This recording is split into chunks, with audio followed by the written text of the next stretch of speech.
Good day everyone. So a lot of people have said that Xingqiu is better in HyperBloom because he can apply more Hydro than Kokomi, and you want to apply as much Hydro as possible to trigger as many Dendro cores. So let's challenge this notion and see actually how true it is by putting the two against one another. So for this sort of competition, Kokomi has no weapons, no artifacts, and a special rule: we're only allowed to press E on Kokomi. No Q, no jellyfish refresh.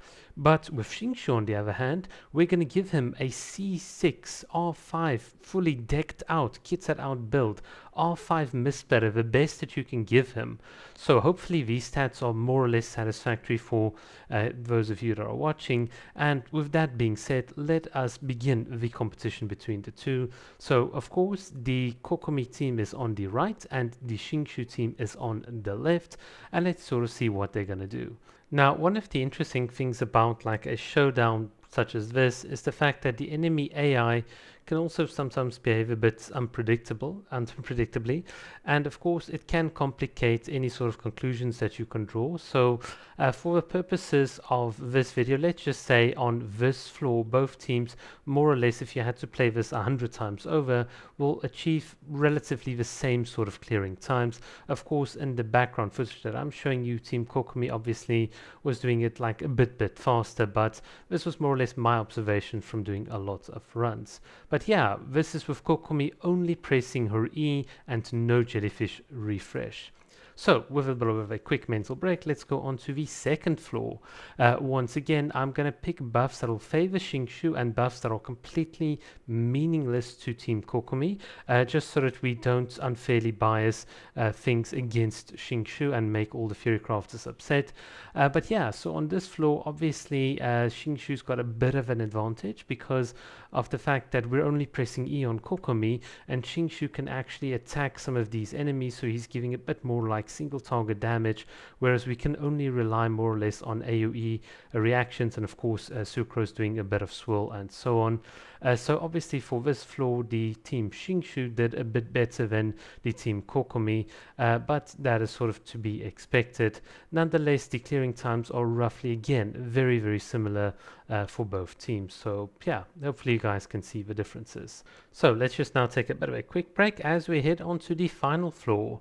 So obviously here one of the problems with Team Kokomi is that because we don't have any artifacts, we lose out on potentially Ocean Ute Clam set damage, and strangely enough, if you do equip the Ocean Ute Clam set here and you do heal passively with Kokomi, the clearing times narrow quite a bit, but in this case Team Xingqiu's best performance is sort of shown on the right, whereas a very sort of average run for Team Kokomi is shown on the left. But overall, you are about 2, 3 or 4 seconds faster with Team Xingqiu than with Team Kokomi on this floor.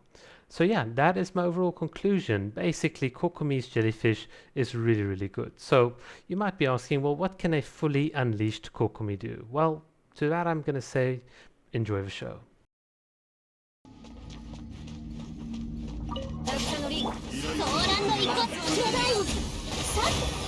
6308ユニットおとなしくしな。安全距離確認。あれ狂いなさい。おっせいあやだ吸引テスト開始。ご助力を。